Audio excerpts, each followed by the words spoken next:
ଦେଖନ୍ତୁ ଆମେ କାଲି ଆମର ଝାରସୁଗୁଡ଼ା ଜିଲ୍ଲାରୁ ଗୋଟେ ଫେକ୍ଟ ଫାଇଣ୍ଡିଂ ଟିମ୍ ଯାଇଥିଲୁ ଆମର 19 ଖଣ୍ଡ ମୌଜାକୁ।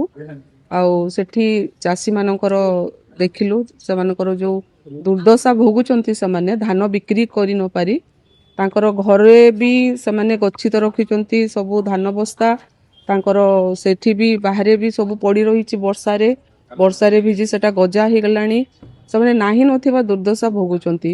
ତେଣୁ ସେଠୁ ଯୋଉ ଆମେ ଦେଖିକି ଆସିଲୁ, ସେମାନେ ଏତିକି ବି କହୁଛନ୍ତି ଯେ ଯଦି ଆମର ଦାବି ପୂରଣ ନ ହେଲା, ଯଦି ଆମର ସବୁ ଧାନ ସରକାର ନ କିଣିଲେ, ତାହେଲେ ଆମେ ଦରକାର ପଡ଼ିଲେ ଆତ୍ମହତ୍ୟା ବି କରିବୁ ବୋଲି ସେମାନେ ଦୁଃଖ ସହିତ ଜଣାଉଛନ୍ତି ଆମକୁ। ତେଣୁ ଆମେ ଆଜି ଗୋଟେ ମେମୋରାଣ୍ଡମ୍ ଆଣିକି କଲେକ୍ଟରଙ୍କୁ ଦେଇଛୁ। ଆଉ ତାଙ୍କୁ ଅନୁରୋଧ କରିଛୁ ଯେ ଯେମିତି ଚାଷୀମାନଙ୍କର ଯାହା ସେମାନଙ୍କର ଦାବି ଅଛି ଯଥାଶୀଘ୍ର ପୂରଣ କରିବାକୁ।